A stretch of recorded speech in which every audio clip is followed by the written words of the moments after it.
Everyone, welcome to this episode of Get Your Marriage On. Today, my guests are Seth and Melanie Studley. They are the hosts of the Anatomy of Marriage podcast, also marriage coaches. Seth is a licensed marriage and family therapist in Seattle, and Melanie and I have worked together on a few projects in the past as well. Super excited to have you on my podcast. We are so excited to be here. Absolutely. So good to Hello. see you again, Dan. Yes. Thanks. Yeah.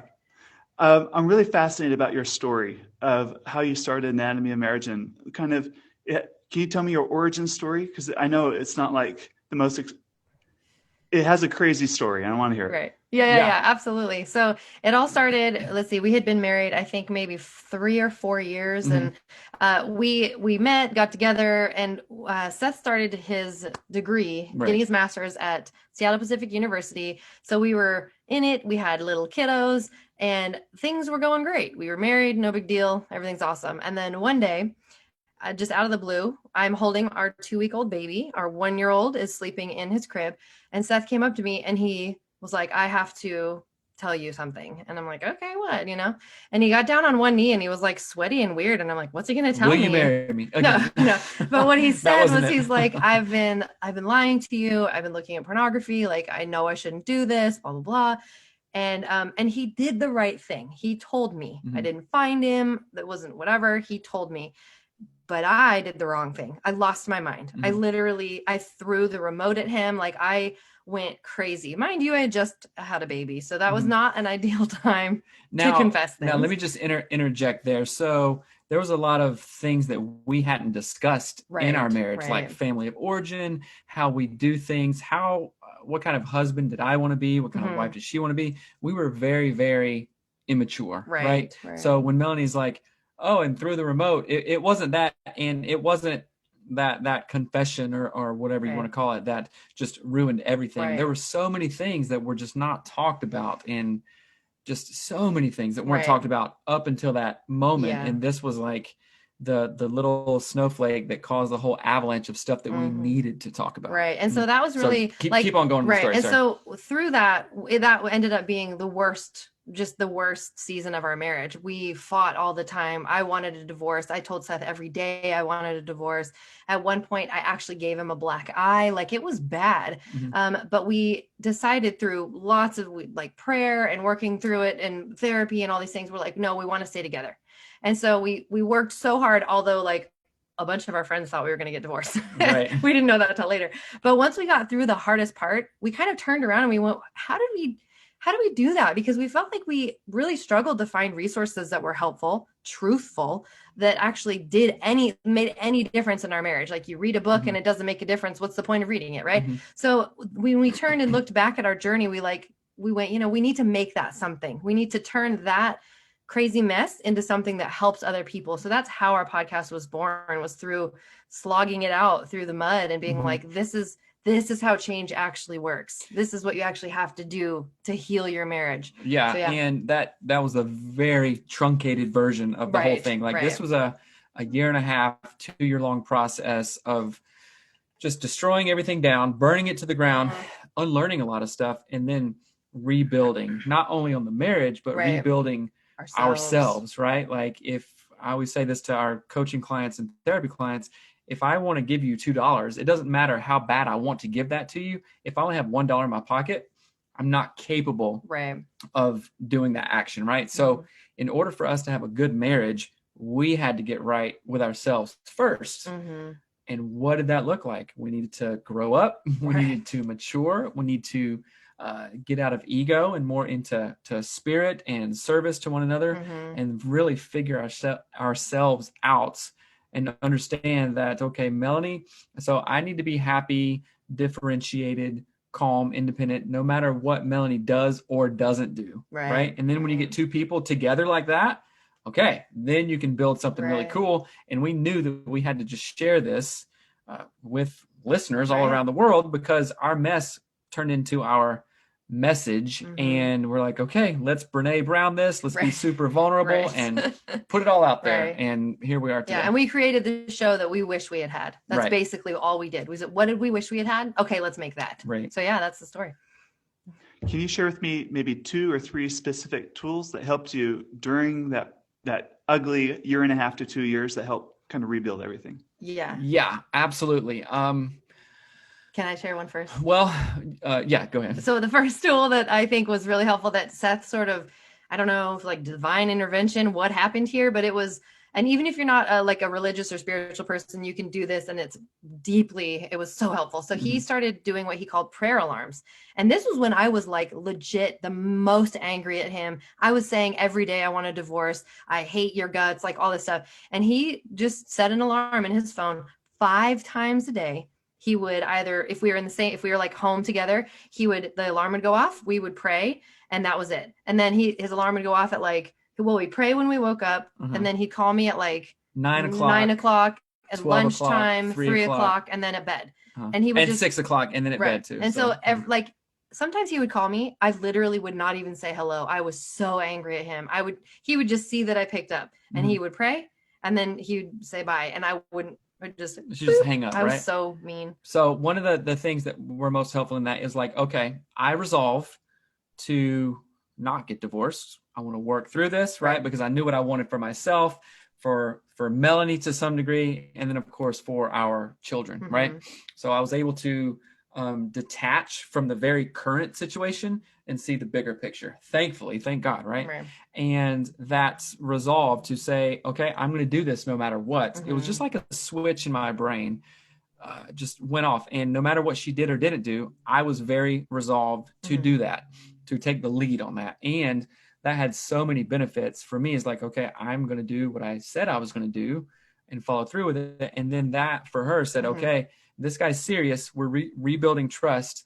I can count on that. Right. And then the other thing was, okay, I couldn't have done all that if I didn't have hope. Right. Hope, the hope deferred makes a heart sick. Right. That saying, or scripture rather, that saying. that old timey saying. No. But hope deferred makes a heart sick. Right. So I did have hope of, okay, no matter what, I trust that this will work out for the best, and I'm going to be very active and proactive in what I can do to make that happen, right? And then what was like one other thing that just changed? One of my favorite things that was so hard to do at first was when I started recording myself, because we would just argue all the time. And I remember what we were doing. We were renovating part of our house, and like I was caulking, like putting trim on and caulking the thing and all this. And I remember we just kept fighting, and I'm like, what is the deal? But we couldn't be in the same space because he was watching one of our kids and I was doing this work. And so I was like, I'm just going to text him a voice message. And so I started to do the voice message, and then I played it back to myself, and I was like, what did I just say? Like, I thought what I said was this, but what came out was definitely not that. And I sounded really mean. So then I erased that one. It's like, okay, I'm going to record it again, and then I'm going to listen to it again before I send it to him to make sure it's not wrong. And that was the beginning of voice memos, which is like the weirdest intervention that we have people do if they are kind of not aware of how they what is the word I'm trying to say? They don't know how they're sounding. Or they don't know how they sound. Like maybe you sound really mean, or maybe you are actually very confusing when you communicate. So voice memos was one of the weirdest things to stumble upon, but one of the most helpful, because you can actually edit until you get it right. And it sounds kind, and you figured out all the things to do, and you still get your point across. So so prayer alarms, having hope, and then voice memos, I think are 3 just really awesome tools that actually work. Yeah. Let's talk about the growing up process that you went through. What were some of the things you had to unlearn, or things you realized, holy cow, I do this, and it gets in the way of our intimacy? How many hours can we talk? I know. Is this podcast 8 years long? Right. No. One of those, and we were talking about this earlier, was the sense of entitlement. And I think that entitlement and immaturity are very close together, right? And then also being a family therapist, I observe and understand the impact of our family origins, right? Family of origin. And they say that family is the university of relationships. In your family, in your community, in your culture is how you learn to be a wife, to be a husband, to be a worker. All this stuff is just your education, right? So I had to unlearn a lot of stuff that wasn't so helpful in my family of origin that I didn't want to repeat. But we go back to what we know unless we really markedly decide, okay, I'm not going to do this anymore. This is where I'm going to go. Right. So entitlement, let's talk about like sex. Of course, I'm a man, obviously. It's like, oh, well, okay, sex is for the man. And of course, if you I grew up in the South where it's very conservative, right? Sex is for the man. Okay, women, hey, you'll keep your husband straight if you have sex all the time, even if you don't want to or not, right? Which is a terrible message. Right. It's a terrible message. Right. And on the show, when we're talking about sex, the two things that are most important about sex are connection and pleasure, right? How connected do you feel to yourself, to your spouse, and then is this pleasurable? Because that's just two ingredients that have to happen, right? Connection and pleasure. And if I'm like, hey, or Melanie or wives out there feel like, oh, well, I better, sleep with my husband so he doesn't stray or anything like this, that can't be very connecting for the woman, right? But a lot of times men feel entitled to that. Hey, I make the money, I do this, so let's have sex, right? It's for me. And then if you really want to get down to it, it's like there are a lot of people who are men rather who feel entitled around sex of this is for me, and when I climax, sex is over. Oh, wait a minute, what about her?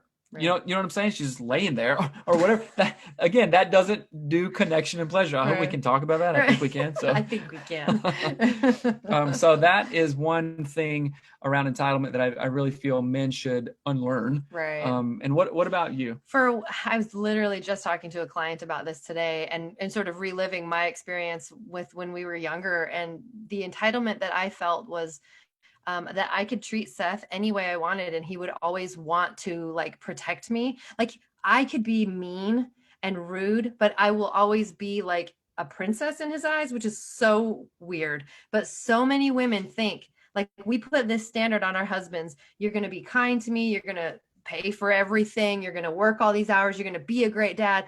While if they would just look in the mirror at how they're treating their husband, they would be like, oh wait, I don't do any of those things for him. How is that possible that I feel entitled to the perfect husband, yet I am not going to be or even attempt to be the perfect wife. And it's such a weird, it happens all the time. We see this constantly. Well, and we did it. And we did it. If we're not careful, oh, guess what? We do it. We fall right back into that pattern again. And so that for me was my growing up process. And it came from Dr. Corey Allen said when we interviewed him on our show years ago, or actually it might've been just listening to a show, but he was like, would you want to be married to yourself? And I was like, oh, no, I wouldn't, because I ask Seth to do everything and I tell him he does things wrong and I criticize him, and I would not want to be married to myself, which means I have to grow up and figure out how not to do those things. And that's hard. Let me tell you, Dan, I think there's entitlement not only around sex, but other stuff too. Like Melanie may think that she is entitled to think her opinion or her way of doing things is right. Right. Dr. Dan Siegel talks about, what is it? Celebrate. Honor differences, promote linkages. Right. And oftentimes when we're not honoring differences, like, okay, Melanie is her own person, I'm my own person. And then promoting our differences, if we're thinking, well, she should just do it how I do it because my way is right, that's not honoring to her. And that's not promoting her individuality. Right. But I think I said this at the conference that we did down in Utah a couple of years ago, or maybe it was a different spot. I don't know. I had this client in therapy, and the wife was saying, the wife was saying that, he just needs to either fold the laundry or do it this way or do something like very specific. Yeah. And I was like, well, why is that? Can you tell me? I was leaning into it. Right. And she said, that's the way my mom did it, and that's how it's got to be done. Like, so sternly. I was like, oh, yikes, wait a minute. So she wasn't allowing her husband, she felt very entitled to have her way. Her way, which was her mother's way, which she's just echoing her mom based on what we know of family of origin. And that was leaving no room for the husband. I was like, okay, no wonder he's kind of detached. I didn't say that, of course, but then we were able to work through it and bring awareness to that. Right. Yeah. But growth is vital. Growth is so vital in marriages. So how do you find your own entitlement? Like, how do you sense your own entitlement? How do you see that in yourself? Like, Yeah, do we have blind spots? Is that really hard to see in yourself? What are for the steps sure. to find that?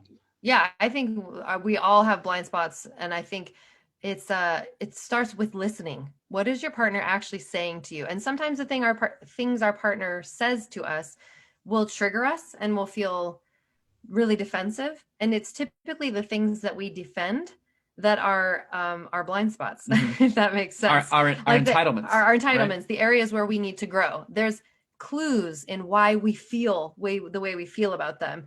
And a great example of with this is like, I used to be really mean to Seth and want my way for everything. And a friend of mine, and that's entitlement, to feel that my way is the only thing that is valid, the only way that matters is not okay. That's entitlement. And it took my best friend telling me one day, you're really mean. And I was like, I'm not mean. I'm not mean. And she's like, no, you are. And I was like, what? And Seth had been telling me, Right. why are you being mean, for like 1,000 years, but I never listened. So I think really figuring these things out simply starts with actually listening with like curious ears to what people bring you, your spouse or your family or whatever. Yeah. So I would ask listeners to ask this question to themselves. Am I typically rigid when someone gives me feedback, or do I have a growth mindset around that, like a growth mindset or a fixed mindset, right? And all this change really happened when we really started getting into literature and books around growth mindset, around fixed mindset, and was at least open enough to be like, okay, wait a minute. That something resonated with me there. Let me lean into that a little bit. Yeah. So it was that curiosity that we just both had individually, and then of course for the marriage. Right. And a great question that you can ask yourself is, how will you behave if you don't get your way? Like, that will let you know if you feel entitled. If you really feel like, well, I deserve this. Well, how will you feel if your wife says no to sex? Well, you're entitled. Really irritable. There you go.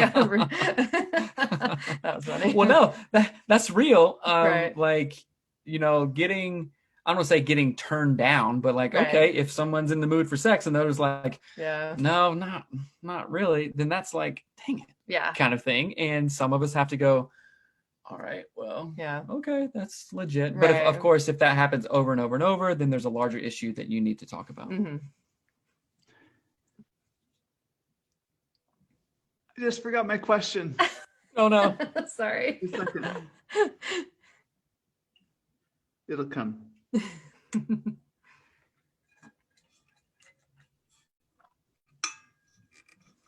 So if you always have this entitled attitude, of course, like, as like back to this sex issue, back to your example of like the husband always expecting sex, and no wonder the wife is going to have really low desire in that marriage, right? Because she's not given an opportunity to choose. Like, it's not something it's more of an obligation. It's not like something you're like enthusiastically choosing to participate in, because it's always in this obligation. Right. I think sorry. I just think that was a really powerful sentence that I think probably some people have never even thought about. Like you just said, she's not even given the opportunity to choose. Like, that's powerful to hear someone say. Like, if the only way you've known intimacy is you have to do this, and when I'm done, we're done. Like, if that's all you've ever known, it doesn't make intimacy very appealing. To be honest, like from a female's perspective, if that's what you know, then I would rather do anything else, if that makes sense. But what were you going to say? I cut you off. Sorry. So if you're stuck in that situation, that's your reality now. What are the steps to take to get out of it?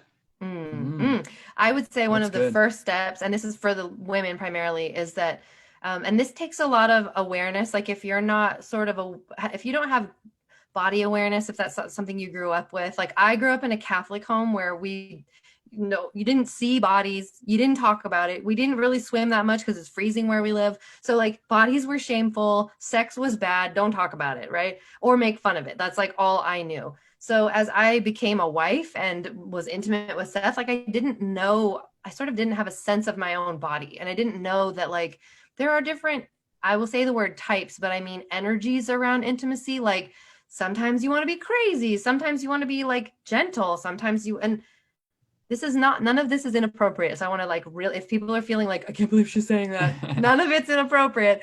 It's all good. But just sort of knowing, like starting to listen to your body. If you're a woman and you've not learned these things and this is not the kind of family you grew up in, start actually listening to your body. What makes it feel good? What makes it feel bad? What makes it feel calm? What makes it feel happy? What makes it feel aroused? And even arousal in itself means so many different things, right? Mm-hmm. Like, it's not just sexual arousal. A great conversation is arousing, like it can stir up this energy within you. So that's, I think for me, for females, the first thing I would say to do is start really listening to your body, knowing that sometimes we think of sex as a very narrow thing, a very limited thing, if that's all we've ever known. And that there are beautiful, loving, safe, great ways to kind of expand that concept out. Mm-hmm. And it isn't scary. It's not scary or gross or weird or bad. So what I'm getting from Dan's question is, what may be the woman's perspective if they are in a relationship like this, mm-hmm. where the man feels entitled and the woman feels obligated? And I'm thinking maybe, again, I'm not a woman, so correct me if I'm wrong. Right. Would it be a conversation that a wife could have with their husband in saying, hey, I would enjoy sex more, mm-hmm. And probably that would translate into more sex, right? If we could try these types of things or conversations or mm-hmm. these ideas around sex. Does that make sense? Yeah. You're right. I kind of went a different direction with it, but I think to speak directly to that, something that I think is really challenging is that we often, especially if we've come to a new insight within ourselves, like I would like a different kind of sex.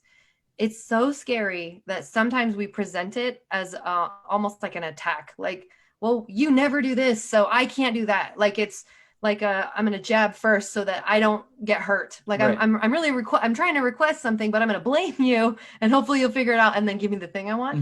Mm-hmm. It doesn't work that way, but that's what a lot of us do. And so I think I would encourage, if anyone in the relationship is feeling like, I feel stuck this way, I'd like something different, I'd like something more, think baby steps, incremental change, just a little bit more of one thing one time.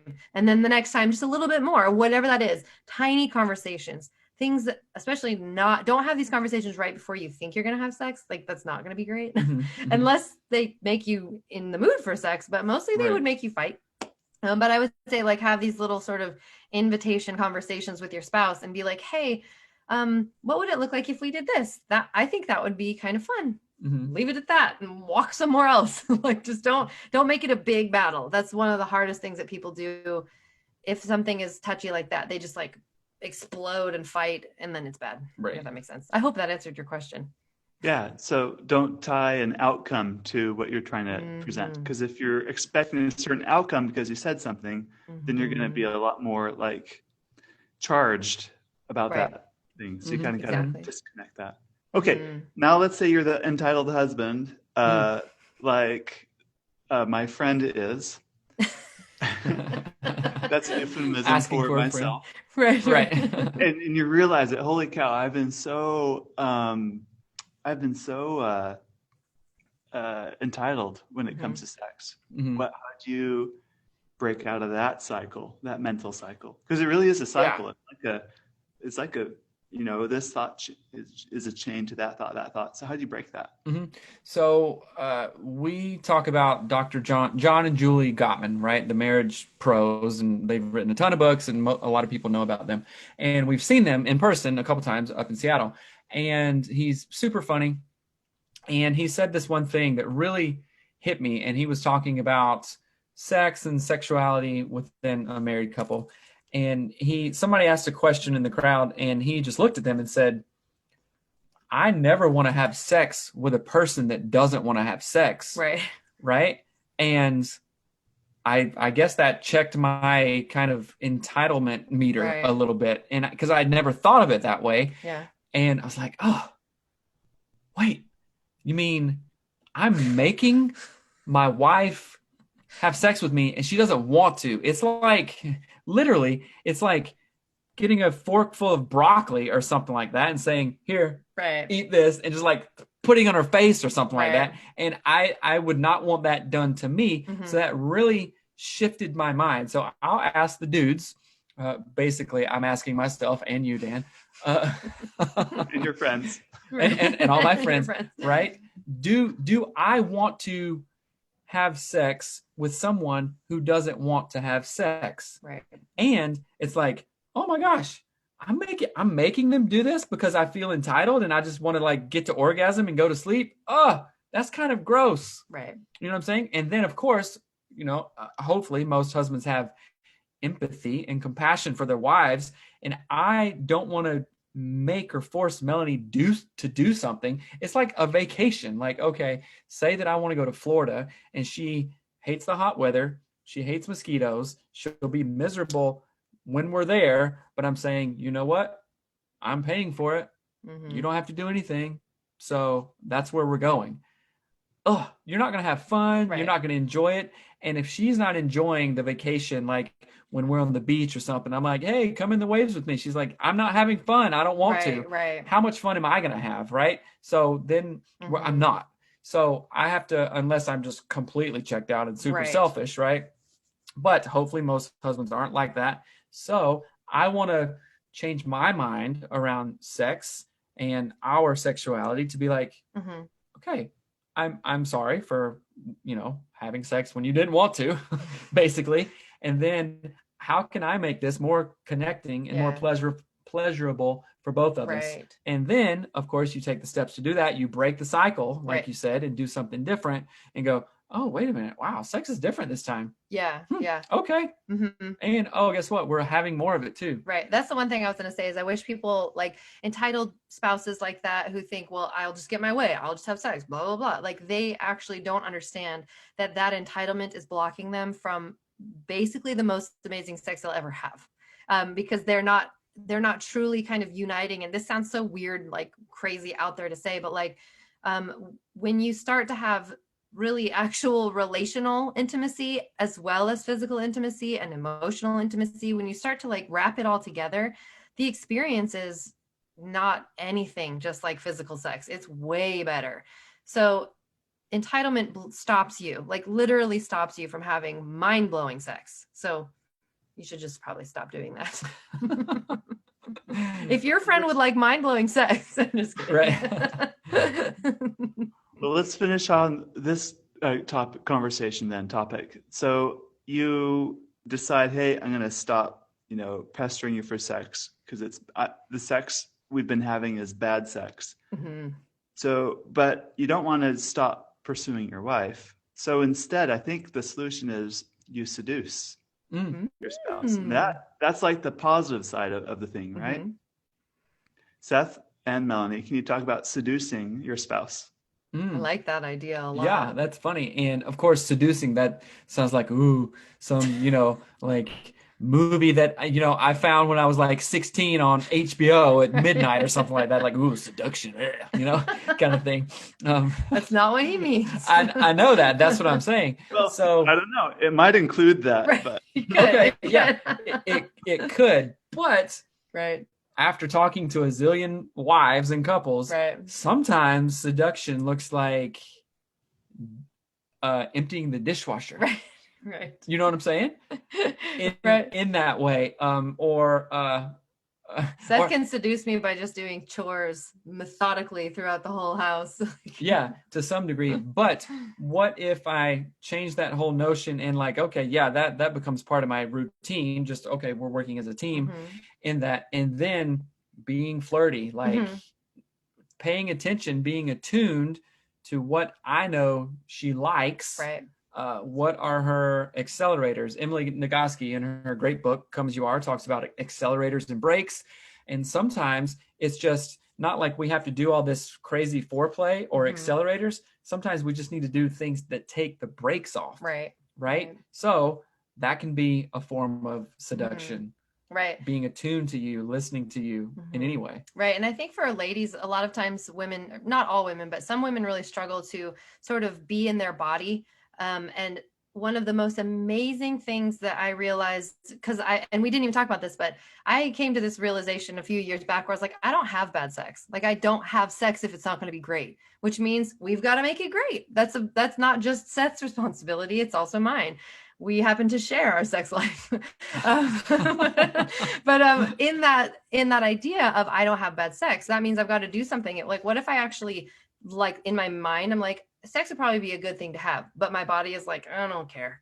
That means I've got to do something to make it so that my body is matching what my mind would like to do, or what I would like to do, even just to honor Seth. So one of the great things is that seduction, for me, if I go, okay, I'm going to do this thing and this is going to seduce my husband, that will always put my body in the right mode to be with Seth, if that makes sense. So turning him on turns me on.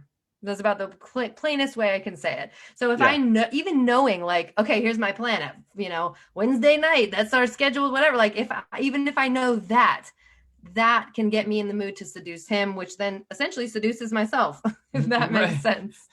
Seduce yourself. Right. Well, thank you. We've talked about a lot of great things here: entitlement, the tools you learn to help repair marriage, seduction.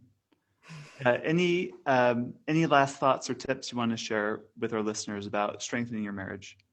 There's so many good ones. I know there are. So let's get real here and say what are two things that are most helpful in our marriage? You say one, then I'll say one. Okay. I think right out of the gate, the first thing I would say is that you need to work on yourself, your own social, emotional, spiritual growth in all areas. So I am constantly consuming audiobooks, reading books on, leadership. I read books on everything, like growth mindset, sex, parenting, everything. Neurobiology, parenting, leadership, all of those things, sexuality, everything. I am always growing as a person.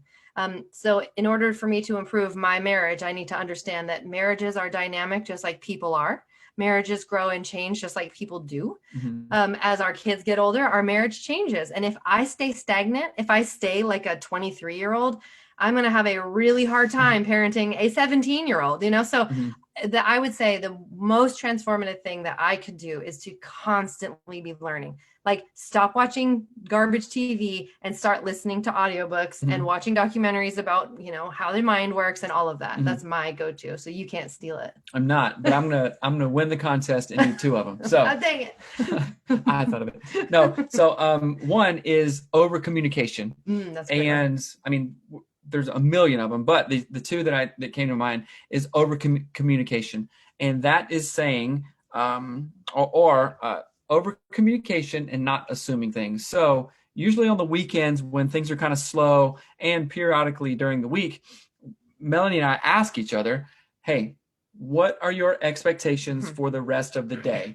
Right. And then, guess what? We're communicating. Well, I have to go, I don't know, to the dump to drop off some recycling. And then I have to go over here. And then I wanted to take our middle kid snowboarding later on because we talked about it. That's what I'm thinking, right? And then she shares her expectations and then say, okay, well, that really doesn't line up, but I can do that thing, on Sunday afternoon or whatever. So over communication, not assuming, and asking expectations. Right. And then, well, can I say something about that really quick? Yeah. I think it's really important. Like, kindness is clarity. Clarity is kindness. Like bullet point communication. I'm not talking about nagging. I'm not talking about talking for 2 hours about how you change your kid's diaper. Bullet points. Like, kindness is concise clarity. So we over communicate as an effective means to not have miscommunication in there. So this is over communicate is not the same thing as like yell at your spouse for an hour. Just to clarify that one. Yeah. And the other one, I forgot it, but I thought of a different one. It's called the clearing structure and the use of I statements, right? We don't blame, hey, you always do this. Right. So you can only speak for yourself, right? And basically in anything, oftentimes we speak for others, and that's where we get in trouble. Right. But using words like always and never, you always do this thing. Right. Well, no, she doesn't. That's incorrect. So I'm not going to put that on her. Or you never say you love me. Right. Blah, blah. That's not true, right? So try to avoid always and never, unless it's like, I've always loved your smile. Right. You're beautiful. I'll never stop loving you. But the use of I statements. I feel a certain way when you do this, etc. Right. And you can go check out the clearing structure at anatomymarriage.com. Yeah, it's in the Anatomy of Marriage app. Right. You created it. You coded it, so you know about it. That's right. It's a really awesome tool. So yeah, that's a great one. 2 or 3 tips Right. out of a million. Great. Yeah. If people want to reach out to you or find you, what's the best way for them to find you?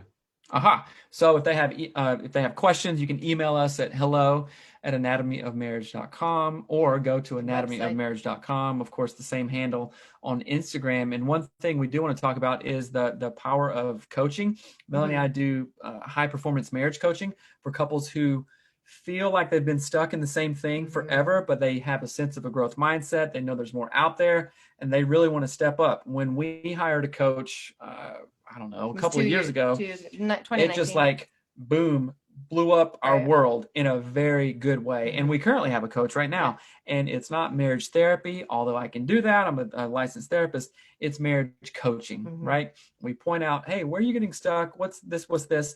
And in that is very high levels of accountability.